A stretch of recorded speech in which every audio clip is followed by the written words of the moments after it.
Bueno, buenos días.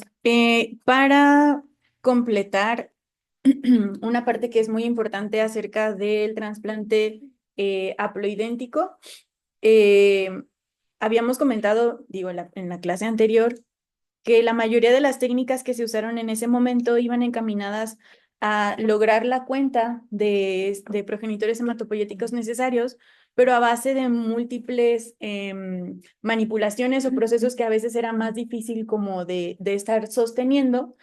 Y bueno, parte de las mejoras que se hicieron después fue tratar de manipular otra vez ese recuento, pero a base de manipulación in vivo, por así decirlo, ¿no? Entonces, en lugar de tener ya las células y a estas hacerles diferentes procedimientos para tenerlas en las condiciones óptimas para ser infundidas al paciente, se dieron cuenta que había otras formas de lograrlo previo a la extracción de las mismas. Entonces, esta tablita es acerca de los fundamentos que se tenían en adultos. Hubo como dos protocolos importantes donde se dieron cuenta que se podían reducir costos y que se hacían pues recolecciones todavía más seguras con el uso de ciclofosfamida post-trasplante y la ATG. Entonces, el primer protocolo se basa, es un protocolo Pekín, que es el que usa la ATG.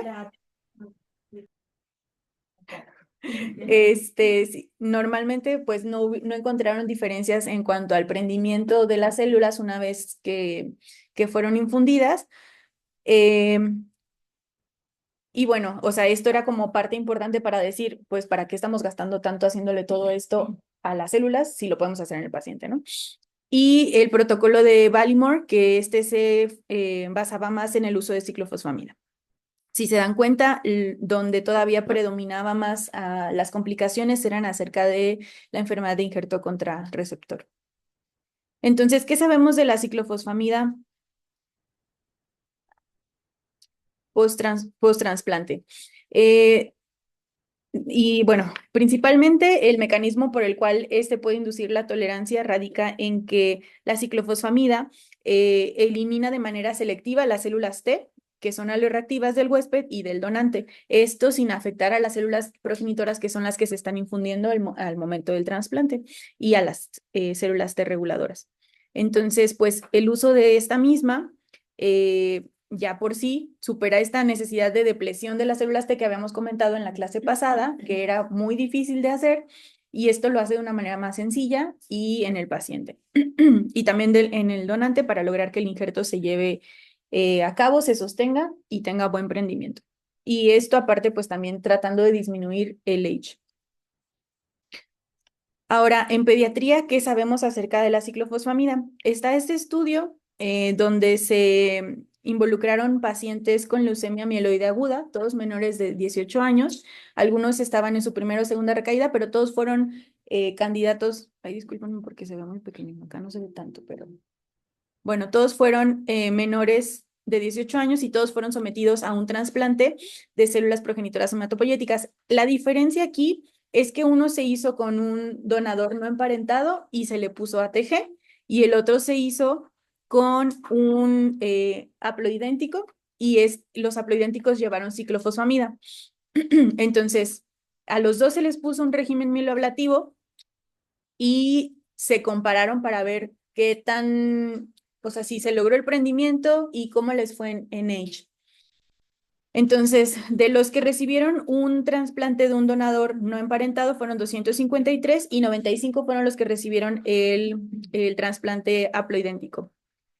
El riesgo de un age agudo grado 3 a 4 fue significativamente mayor en los que recibieron el trasplante haploidéntico. Esto porque obviamente pues hay que recordar que entre más idéntico sea tu o más compatible sea tu donador, pues menos riesgo de age. Entonces los haploidénticos claro que iban a tener un poquito más de riesgo, ¿no? A los donadores idénticos no relacionados.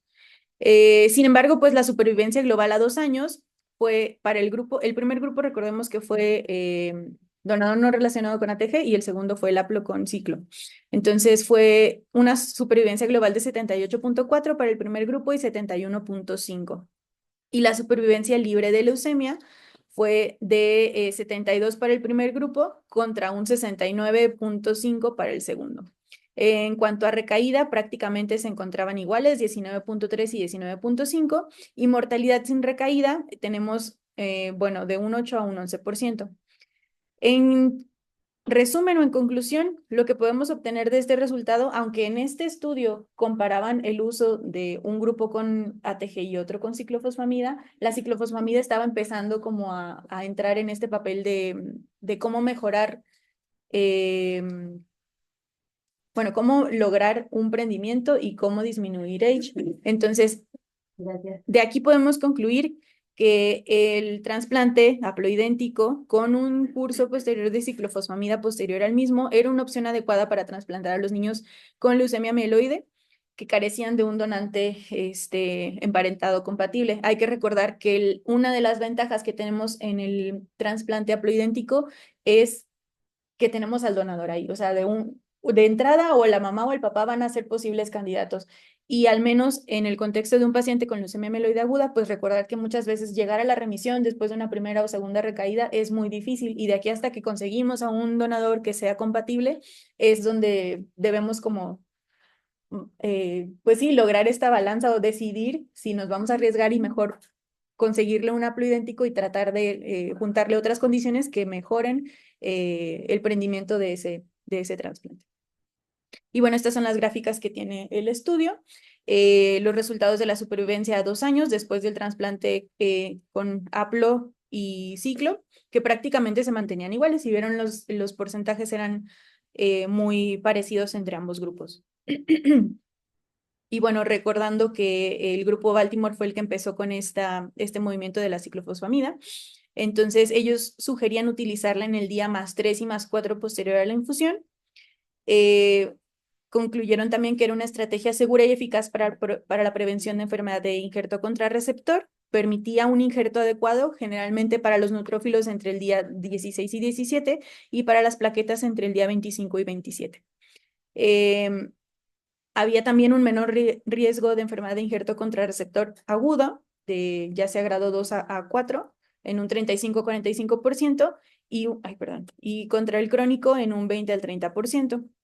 Y además, pues también permitía una reconstitución inmunológica precoz.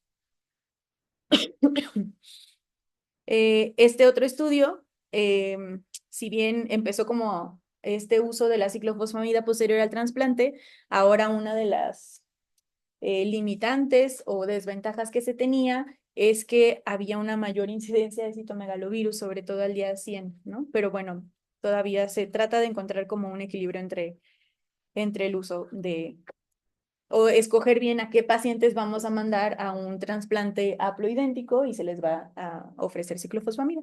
Entonces, en general, partimos de lo mismo. La ciclofosfamida posterior al trasplante había ayudado ya con la implementación o una implantación de injerto y el control de la enfermedad de injerto contrarreceptor en pacientes haploidénticos, lo que lo convertía en una buena opción para pacientes que necesitaran el trasplante urgente. Y recordar que pues había también más número de posibles donadores. Sin embargo, pues también se asocia con un aumento de la infección de citomegalovirus, que a su vez la propia infección por citomegalovirus en un paciente post-trasplantado pues aumenta el riesgo de mortalidad, que no tiene directamente algo relacionado con la enfermedad, sino que solo la infección.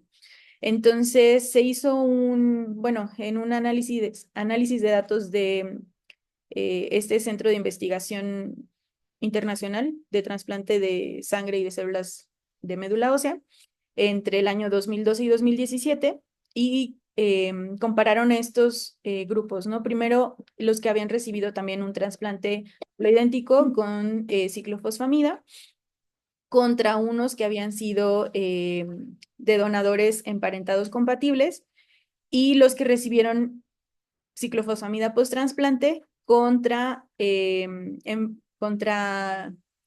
trasplante idéntico perdón, con profilaxis en inhibidores de calcineurina.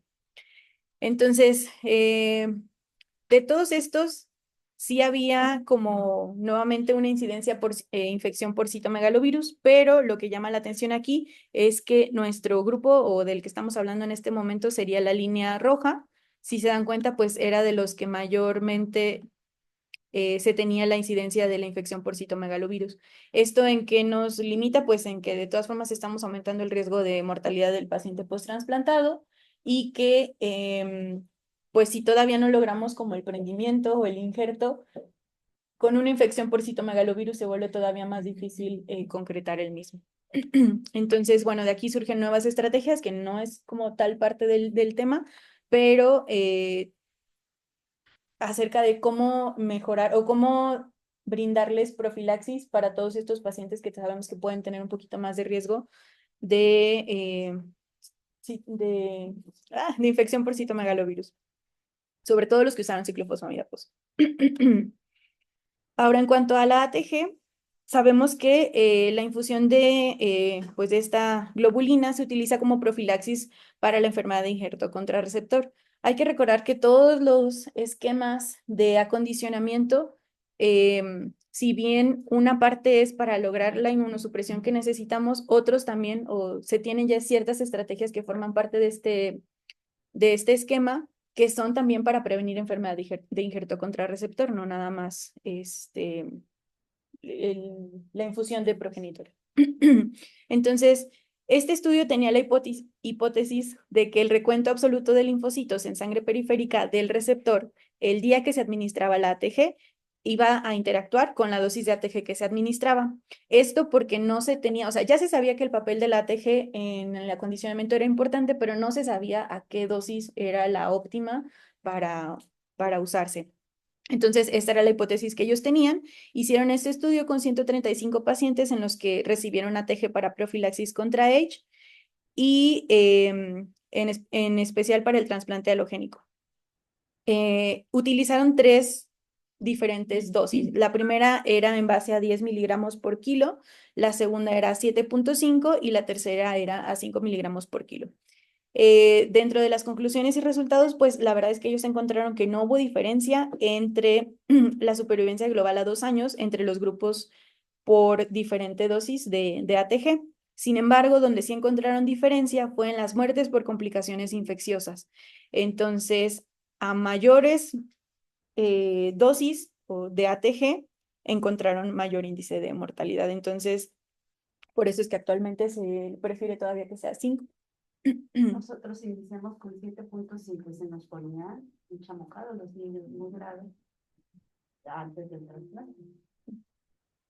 Y bueno, en general también, digo, aquí nada más puse la mortalidad, pero si se presentaba H crónico, era mucho más grave y con mayor incidencia también a dosis más altas de ATG.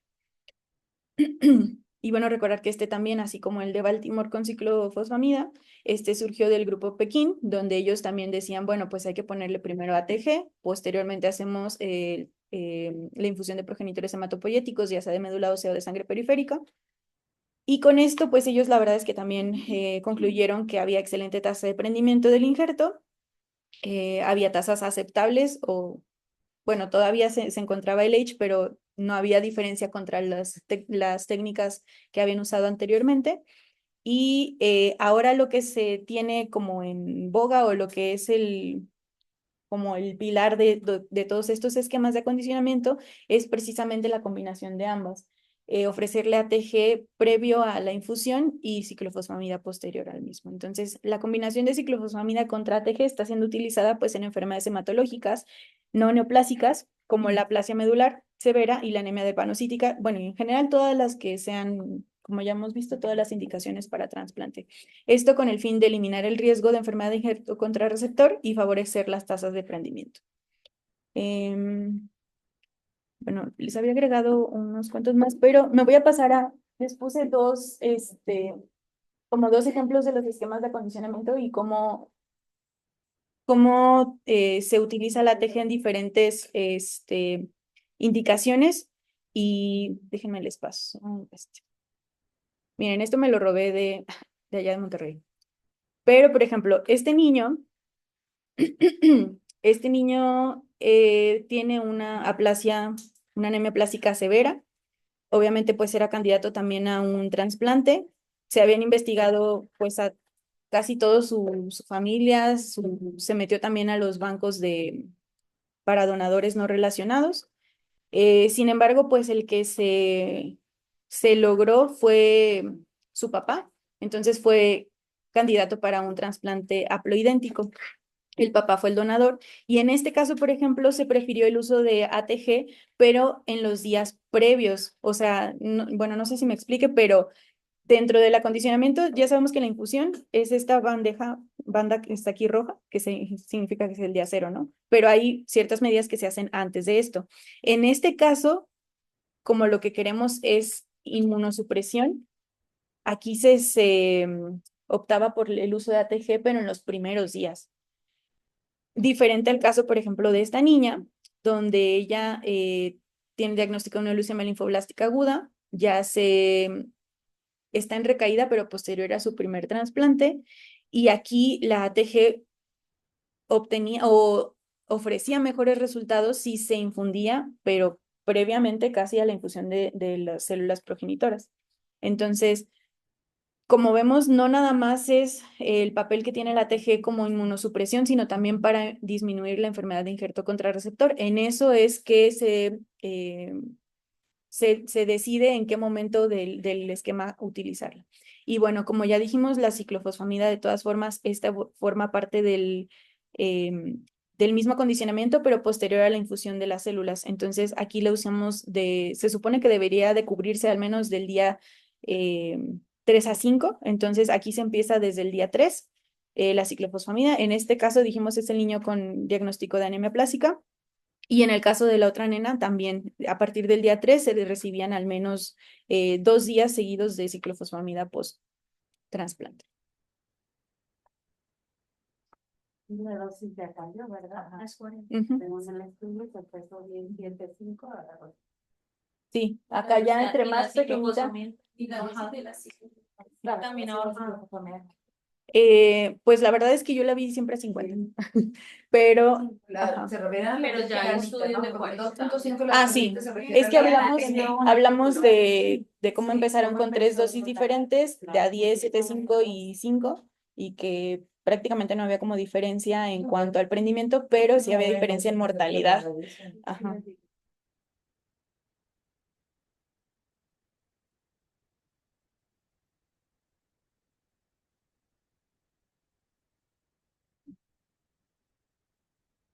A ver si alcanza.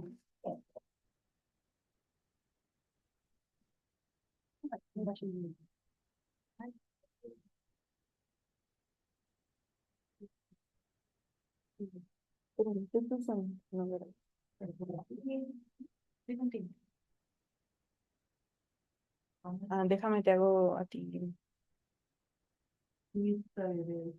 Ya no soy yo. Sí, perdón. Sí.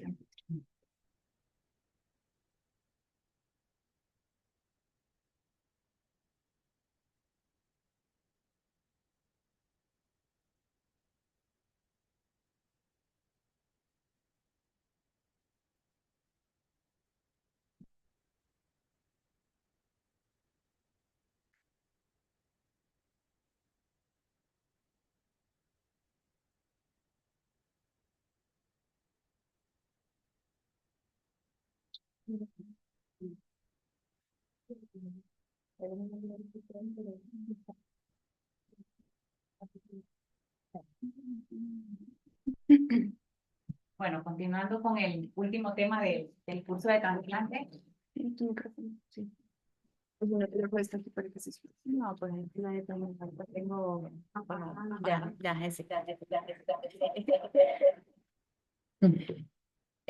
Hoy vamos a culminar con el tema de reconstitución inmunitaria e inmunizaciones post-trasplante. Pues este tema es amplio y es de mucha utilidad, ya que vamos a valorar el verdadero potencial de curativo que tiene el trasplante de progenitores hematopoyéticos. Y este depende principalmente de la potente respuesta que pueda obtener el receptor a través de la reconstitución humoral y celular del reciente sistema implantado de su donante. La reconstitución del sistema inmune se caracteriza porque hay una transferencia de una respuesta inmune a través de la respuesta inmune, redundando, tanto humoral o celular del donante que dio su injerto. Recordemos que después de la quimioterapia o de la radioterapia o de todos los regímenes de acondicionamiento, toda la hemopoiesis pues se ve afectada y también la inmunidad nativa y la inmunidad adquirida. Estas respuestas son prácticamente abolidas. El paciente se queda como en un estado de aplasia total. Pero hay factores que influyen en la reconstitución inmune. Entre estos, pues, la enfermedad de base, el estado de la enfermedad de base en el momento del diagnóstico, la fuente de la cual pues, se va a obtener el implante o el injerto de los progenitores hematopoyéticos, el desarrollo o no de H, sea aguda o crónica, la terapia inmunosupresora que estén utilizando para hacer el control del H. En esta gráfica, pues vemos que estos factores, si bien es cierto, tienen incidencia sobre el tiempo que se da en el post-trasplante, sea temprano o más tardío.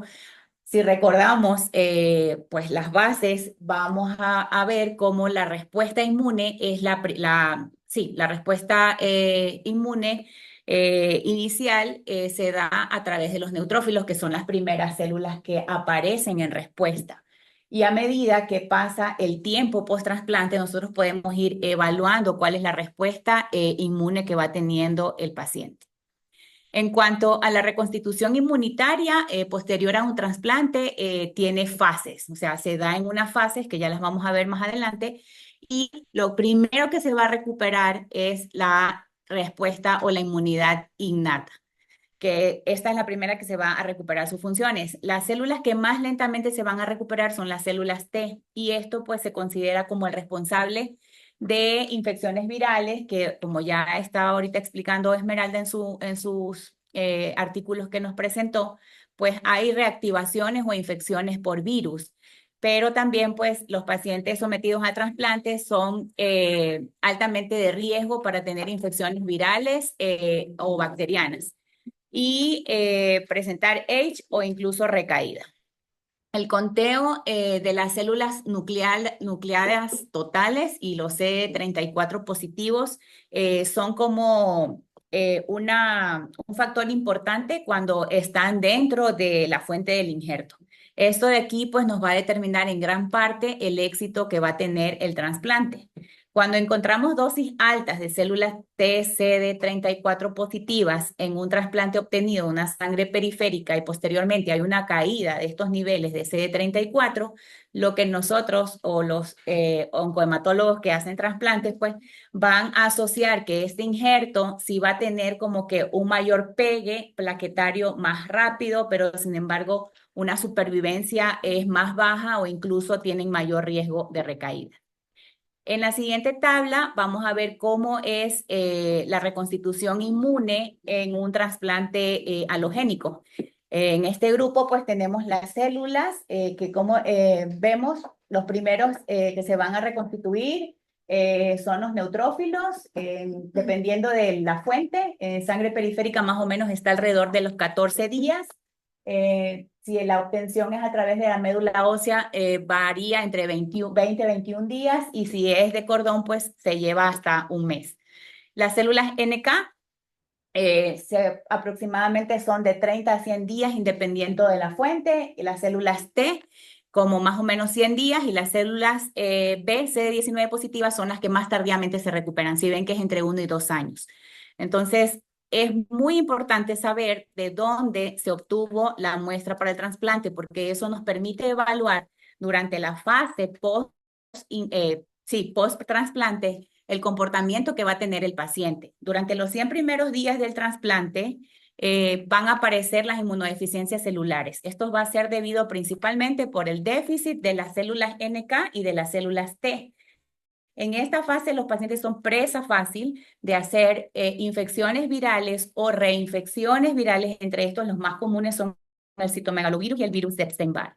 Cuando está en la fase pretrasplante, que es la fase que ya les mencioné inicialmente, que es la fase donde se hizo todo el acondicionamiento, donde el paciente estuvo sometido a una quimioterapia mieloablativa, en esta fase, pues, también hay caída de células de inmunidad innata y las bacterias y los hongos son las principales fuentes de infección. Por lo tanto, en esta fase es muy importante que el paciente cumpla estrictamente profilaxis antimicrobiana. Aquí pues vemos las fases del trasplante. Una vez que se hace el acondicionamiento, el régimen de acondicionamiento se infunde en las células. Comenzamos en el día 0 y los primeros 30 días se denominan como fase pre-injerto. En esta fase, las infecciones o complicaciones más comunes son las infecciones fúngicas y bacterianas. De los 30 días hasta el día 100 es la fase propiamente del injerto. En esta de aquí, pues, se puede presentar un H de característica aguda o también infecciones oportunistas como infecciones por Pneumocystis carini, fúngicas, infecciones virales o reactivaciones de los virus como citomegalovirus y Epstein-Barr. Después de los 100 días en adelante, tenemos la fase post-injerto en la cual ya el AIDS se va a denominar AIDS crónico y también pues la reagudización o la reactivación de infecciones por citomegalovirus o por virus respiratorios. Dependiendo de la fuente, la reconstitución inmune, vemos las 3 fuentes que podemos obtener un trasplante, la sangre periférica, la de médula ósea y la de cordón. ¿Y cuáles son las complicaciones más frecuentes? Dependiendo de la fuente. Y en esta vemos pues que si en las dos primeras, en la primera línea, el H agudo tiene mayor riesgo de aparecer en los pacientes en la cual la muestra se obtuvo de sangre periférica. Y también pues las infecciones virales o las reactivaciones virales también son más frecuentes en pacientes con trasplantes de sangre periférica. Menos frecuente o tienen muy bajo riesgo de hacer H y de infecciones, los de médula ósea, y si vemos que las de cordón, el riesgo es mucho más bajo, pero sin embargo tienen mayor riesgo de recaída. Entonces, dependiendo de la fuente, pues este cuadro, que salvo de lo de las doctoras, pues que nos indiquen, también nos podría orientar a que nosotros cuando hacemos el seguimiento del paciente post-trasplantado, dependiendo de su fuente, poder determinar qué complicaciones puede tener. Los injertos de sangre periférica contienen aproximadamente 10 veces más células T y B que los injertos de médula ósea. Entre el día 30 y el día 365, o sea, al año post-trasplante, los recuentos de las subpoblaciones linfocitarias son mayores en los receptores de los pacientes obtenidos de sangre periférica. Estos receptores de estos pacientes que tienen trasplantes de células madres de sangre periférica suelen estar mucho menos inmunocomprometidos que los pacientes que son receptores de trasplantes de médula ósea. Y aquí vamos a ver cómo es la diferenciación celular inmune. Si bien recordamos pues las clases iniciales de inmunología, la primera activación que se va a dar es la inmunidad innata. Los neutrófilos son los primeros que aparecen, entonces esta reconstitución es rápida. Como ya les dije, aparece entre los 15, 14 días inicialmente del trasplante y posteriormente pues las líneas celulares van apareciendo, las células NK, los monocitos, los granulocitos y las células dendríticas se van recuperando rápidamente después del trasplante. Seguido, esto puede estar durante los 30 primeros días.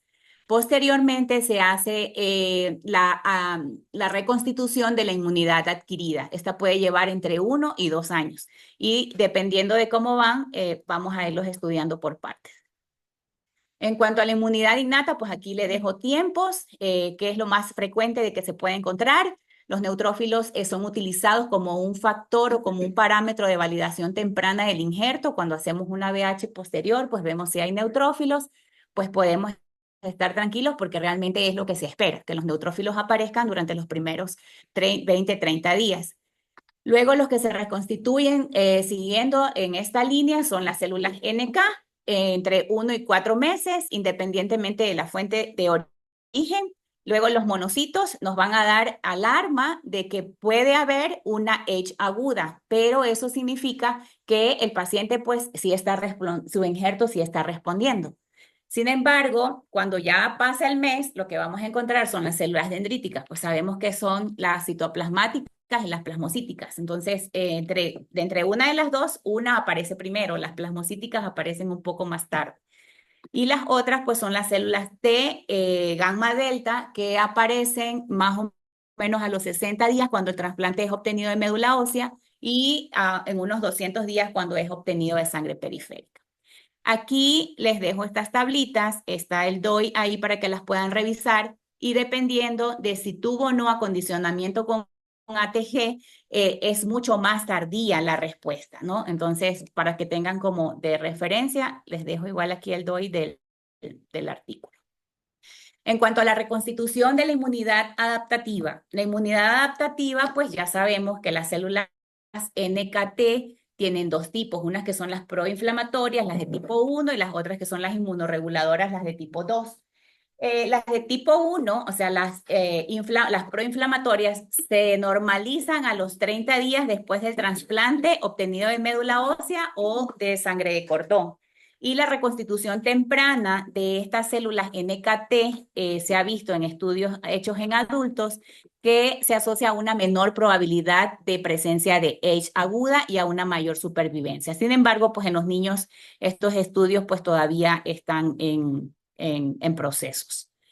Aquí está el DOI de la Sociedad Estadounidense de Trasplante de Sangre y Médula Ósea del 2016. No sé si alguien tenga alguna revisión más actualizada. Si nos la podría compartir, pues muchas gracias. Pero esa es la que encontré más actualizada. En cuanto a la reconstitución de las células T, la reconstitución, acordémonos que el tejido, o sea, el timo, se queda totalmente destruido en la mayoría de las veces. O sea, es como una condición muy, muy frecuente de que el paciente, en este caso el niño, que va a ser sometido a un trasplante en toda su terapia de acondicionamiento o en la radioterapia, el tejido tímico queda abolido. O sea, el paciente no tiene respuesta tímica y por lo tanto, cuando se hace la reconstitución inmune, podemos obtener células T de dos vías. La primera es la vía dependiente del timo, que pasado muchos meses, aproximadamente entre 6 a 8 meses, empieza como el despertar del timo y otra vez empieza la timogénesis. Esta de aquí es como la vía más óptima porque las células T obtenidas de la respuesta tímica fisiológica, digamos así, son células que pueden ser muy inmunológicamente competentes. A diferencia de la otra vía, que es la vía independiente del timo, que se denomina expansión periférica homeostática, en la cual esta de aquí va a dar una población de linfocitos T, pero que muy probablemente no tenga una recuperación total. Esta es como una vía, la entendí como que era una vía alterna, o sea, como que la vía alterna. Durante los primeros meses, pues como el timo no está funcionante, la función del timo está disminuida por el uso de, bueno, puede ser por la edad del paciente, por la toxicidad de la quimioterapia ablativa, por la terapia citotóxica, la radiación o la aparición de H. El H es como el enemigo número 1 del timo. Entonces no permite que las células que el timo haga una respuesta para la producción de células. Y pues luego en la otra vía, que es la vía de expansión periférica homeostática, esta se reduce, bien sea por un agotamiento pretrasplante, por el uso de los inmunosupresores, por el acondicionamiento que se da con ATG, que es como lo que estaba explicando Esme ahora, para evitar que esto de aquí nos vaya a dar un mayor riesgo de tener un H. Entonces es como que lo frena. Pero cuando obtenemos una respuesta o la recuperación rápida pero estable de las células TSD4, puede ser esto como un predictor de mayor probabilidad de supervivencia, pero no está dependiendo de la fuente celular. O sea, si vemos las células TSD4 en una respuesta estable y rápida, pues nos da como que nos da un puente para saber pues que este paciente probablemente pues su trasplante vaya a ser exitoso. En cambio, si hay un pico alto de CD4 y luego viene en los primeros 90 días al post-trasplante hay una rápida baja en la reducción de los TCD4, pues nosotros tenemos que estar alertas porque probablemente o este paciente tiene un evento viral o está haciendo un age o tiene un mayor riesgo de mortalidad o de recaída. En cuanto a las células T, pues aquí estaba un poco relacionado con lo que decía Esmeralda hace un ratito, pues la reconstitución después de un alotrasplante sin acondicionamiento con ATG demora alrededor de entre 7 a 12 meses cuando se obtiene de médula ósea o de cordón y de 6 a 24 meses cuando lo hacen de sangre periférica, o sea, prolonga más el tiempo de respuesta para la reconstitución inmune el uso de ATG. Y las células T que pueden aparecer mucho más temprano cuando se utiliza la muestra de sangre de cordón. Recordemos que el cordón es rico de células T naive, que son las células T naive, las células vírgenes. Entonces es como que es su predominio el cordón. Entonces allí pues la recuperación puede ser un poco más temprana. En cuanto a, bueno, lo del ATG ya nos quedó claro, pues retrasa la reconstitución de las células T. Pues en cuanto a, independientemente de la fuente, pues en los alotransplantes, la reconstitución de las células T CD8 se da entre los 2 y 8 meses, es más rápido en comparación con las células T efectoras CD4 positivos que van entre 4 y 12 meses. En las células naive, que son las no activadas, se recuperan mucho más rápido, entre 8 y 9 meses, que las células T de memoria, que son las que se demoran y van hasta el final, generalmente entre los 2 años, independientemente de la fuente. Y las células T reguladoras, pues recordemos que tienen capacidades inmunosupresoras y hacen también un efecto de un factor crítico, ya que inhiben la proliferación y la secreción de las células T. Entonces, como que por un lado frenan a estas células T, que es la que nos va a poner al paciente en riesgo de que haga un age, y entonces lo mantienen como en una autotolerancia, en una autorregulación y hace una homeostasis inmune. En cuanto a la reconstitución de las células B, pues esta es la más lenta. Es la reconstitución que va mucho más largo tiempo, toma su tiempo, pero esta reconstitución de células B aumenta muy drásticamente el riesgo del paciente a infecciones, ya que aquí está comprometida la inmunidad adaptativa. Ahora que vamos a revisar lo de las vacunas, pues vamos a poder entender que el paciente cuando recibe el trasplante y todo el acondicionamiento pretrasplante, prácticamente queda como un sistema inmune de un bebé, o sea, queda como un paciente no vacunado, un paciente que puede ser muy altamente riesgoso de tener infecciones muy graves y por eso pues se debe hacer esta reconstitución inmune o ayudar a mejorarla. Después de un trasplante de cordón, la reconstitución de las células B es más rápida, entre 2 a 3 meses. Después de un trasplante de médula ósea es más o menos mayor a 6 meses y cuando es de sangre periférica es entre los 4 y 12 meses. La reconstitución de las células B de memoria no se alcanza hasta los 2 años. O sea, las células de memoria son las que finalmente son las últimas. Y esto ocurre cuando ya se ha hecho el switch entre la célula que inicialmente era negativa, IgM, IgD, y ya se pone positiva. Por eso le puse los códigos. Entonces, en ese momento ya hay memoria, porque ya la célula ya cambió su switch.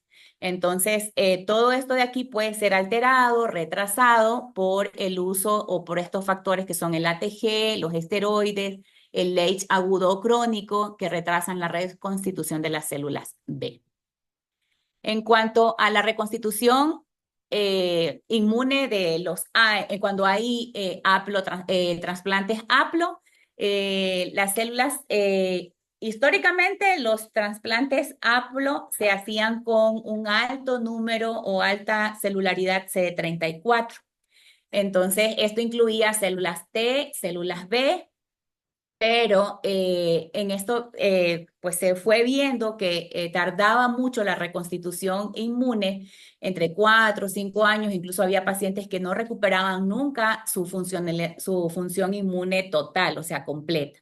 Actualmente, pues ya entre las modalidades de APLO, como tú las estabas explicando, tenemos, pues encontré en lo que revisé estos dos tipos, la que hay depresión de las células T y de células B19 positivas, o cuando haces un injerto que está repleto de células T, pero haces posteriormente el tratamiento con ciclofosfamida, que era entre el día 3, 4 o 5, que lo explicaste ahora.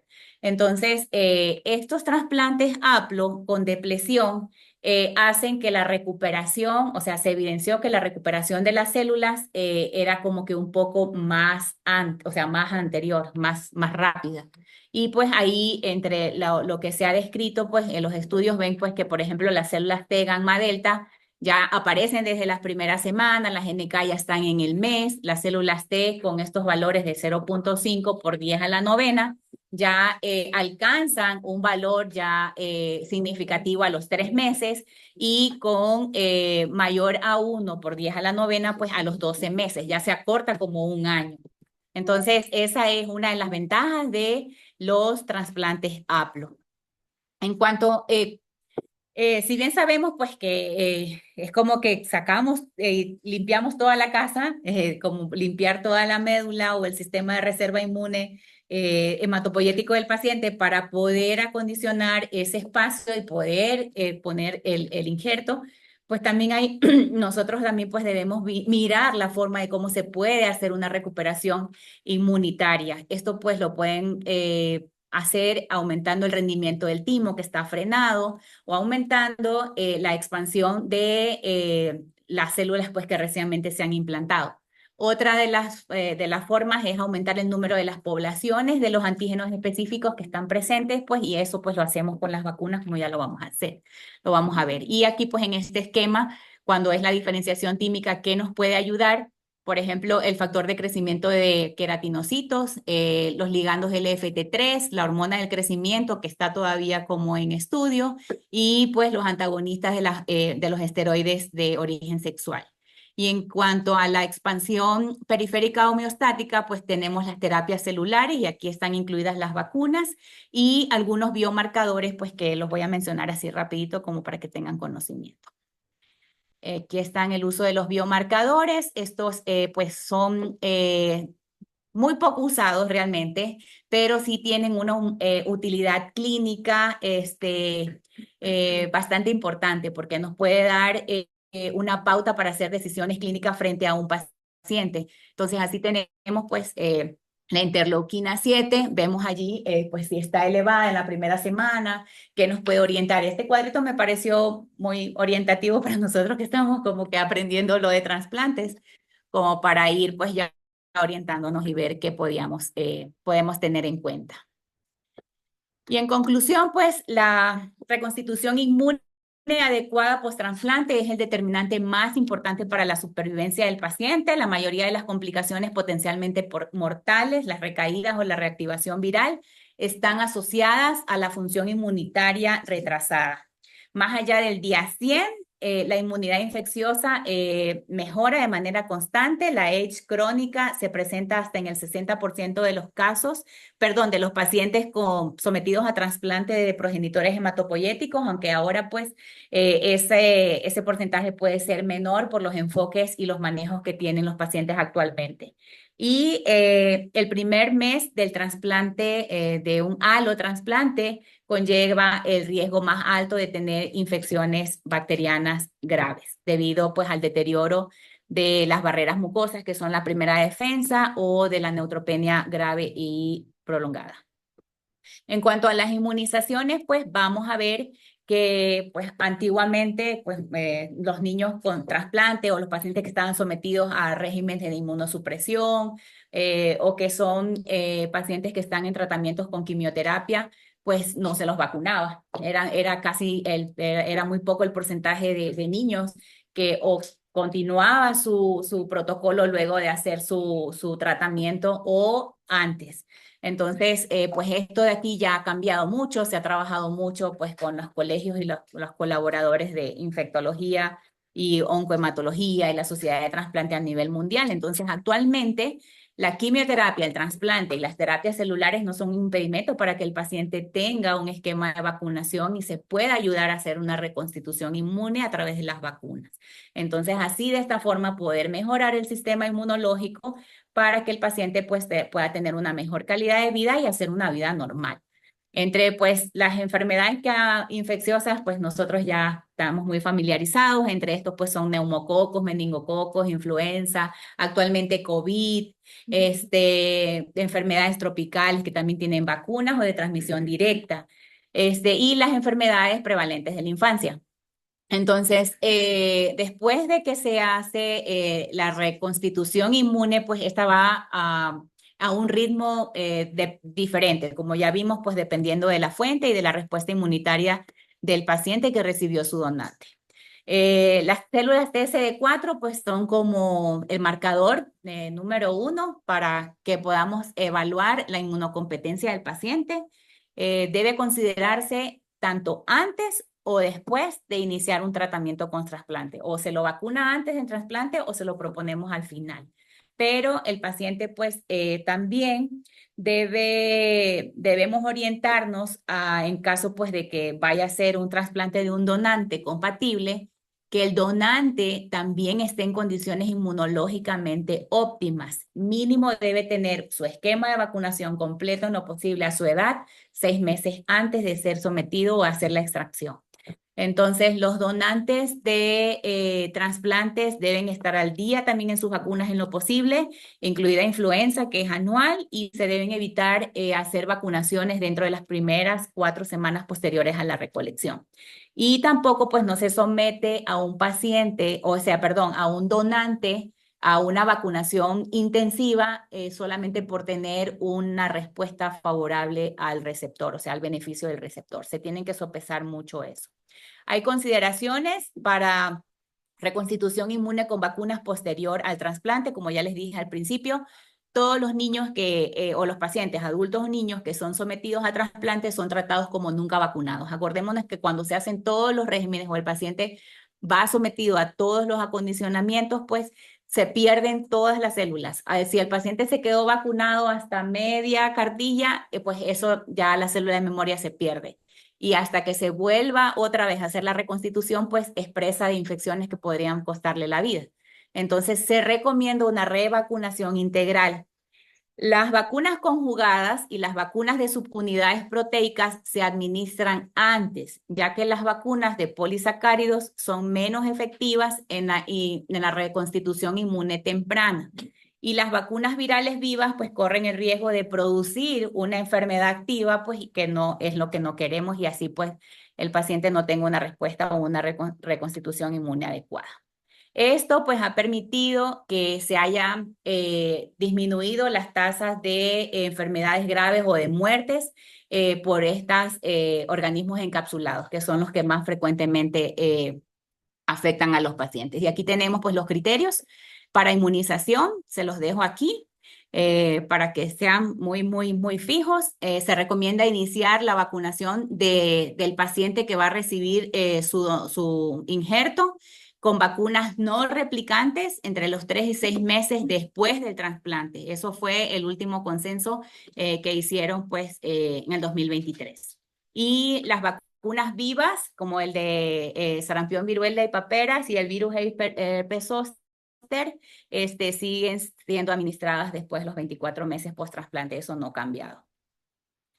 Y los criterios para pacientes con AIDS. Acordémonos pues que los niños o los pacientes con AIDS pues tienen que seguir su vida, están expuestos al medio externo, van a la escuela, van a guarderías, están en contacto con sus padres o con sus cuidadores, y por lo tanto pues la recomendación actual es que se apliquen vacunas no replicantes a los pacientes con AIDS de cualquier intensidad de la gravedad de la enfermedad según el calendario normal. Pero está indicado que se pueda retrasar hasta 3 meses hasta lograr que el paciente esté inmunológicamente competente para lograr la eficacia de la vacuna, si es que el paciente está recibiendo dosis por arriba de 0.5 miligramos por kilo día de prednisona, o si tiene un régimen inmunosupresor para control del AIDS más de 3 fármacos. Entonces, esa es una consideración. Y pues estos pacientes también recomiendan dar profilaxis antibiótica y dar una 4ª dosis de vacuna antineumocócica conjugada en lugar de hacer la Neumo 23, que es la polisacárida. Con ellos no. Y bueno, ¿qué pasa con las vacunas para COVID? ¿Qué pasa después del 2020? Pues se aprobó en abril del 2023 el uso de vacunas en pacientes trasplantados, en pacientes con TCAR cells, con tratamientos de terapia con inmunoterapia y pacientes que se encuentran en tratamiento por cáncer con alguna quimioterapia o inmunosupresores por otro tipo de enfermedades no oncológicas.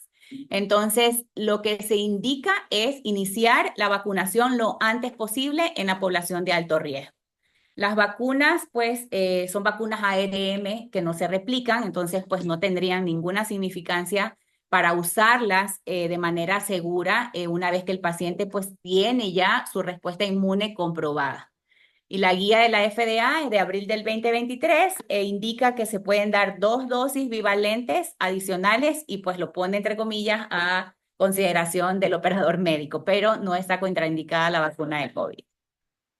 Aquí les traigo este esquema, que es la revisión de junio del 2024, en que está incluida la vacuna de COVID en los 6 primeros meses posterior al trasplante, en los niños de 5 años de edad y los que están entre 5 y 17 años, pues también a los 6 meses post-trasplante. Influenza también, pues lo más temprano posible. Neumo 23, que es la vacuna polisacárida, y pues todo el esquema de vacunación de acuerdo a los lineamientos. Esta es el régimen canadiense. Y acá traigo el del consenso que se hizo británico y estadounidense. Este está como que más detalladito porque pues está también para pacientes con trasplantes halogénicos y para los pacientes que son receptores de TCAR cells. Les dejo ahí también el link. Y pues en un ensayo prospectivo pediátrico que hicieron en Estados Unidos, pues demostró que los pacientes que se sometieron a vacunaciones de COVID, pues tuvieron una respuesta buena a los anticuerpos y a las células T después de al menos 2 dosis de la vacuna ARN en los receptores en los pacientes que habían tenido trasplantes.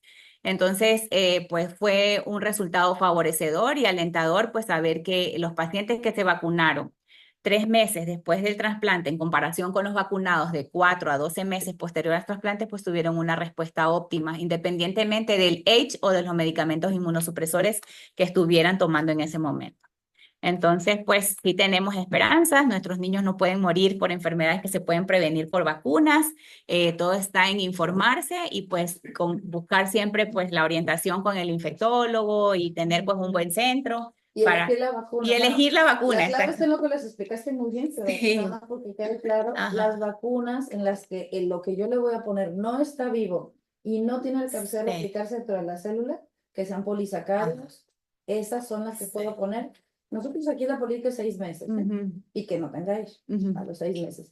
Y todo lo que esté vivo o se pueda replicar dentro de la célula, eso tienes que tener ahí sí una subpoblación de leucos, donde yo mira que las células T están efectivas. No lo mencionaste, pero sí. No, están aquí en los criterios. Más que interleuquinas, fíjate, está muy bonita la Aquí tabla, está. pero sinceramente es que no las pedimos.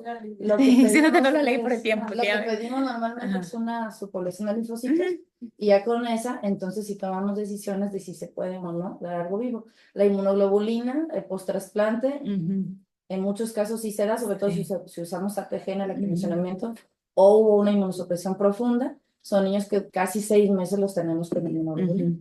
Por tanto, también la vacunación es después. Entonces, sí. Bueno, a mí me quedó muy claro. Sí, aquí están. No inmunoglobulina, pero sí. en terapia más de 3 meses, sino que como están así rápido. No, lo dijiste bien, Sí pero está. una puntualización y algo como facilitarte el pensamiento. En una charla de vacunas que escuché, también dice, los servidores de médicos, vacúnense. Ajá. Si no, Sí, porque estamos en contacto con él. que hagamos todo Ajá. esto, si nosotros no No me acuerdo de la influenza. Exacto. Y también va a olvidar la ponencia que dice eso, vacunemos para proteger a Los científicos profilácticos, ¿cuánto tiempo se tienen que dejar? Habitualmente los dejamos 100 días. Hasta que obtengas Los la respuesta primeros 3 y meses. la reconstitución inmune 100 ya total, días, ¿no? completa. Bueno, Bueno, ahí quedan mis Quedan conclusiones. poquitos minutos, creo, pero sí 2 minutos, pero sí. Ya. Pues bueno, y como conclusión, pues ahí está. la vacunación sigue siendo el método vital, pues para evitar que los pacientes pues vayan a tener complicaciones. Las vacunas no replicantes, como ya lo venimos diciendo, pues son las que se pueden aplicar antes que las vacunas vivas, que son las que van a quedar retrasadas hasta el final. Y las medidas de reconstitución inmunitaria pues pueden resultar como el mejor método para determinar cuándo es mejor iniciar la vacunación. Nosotros tenemos que ver al paciente y también pues tomar la decisión de cuándo se va a hacer, qué tipo de vacuna, como dijo la doctora, y pues los esquemas que vamos a tener que nos podemos apoyar. Gracias.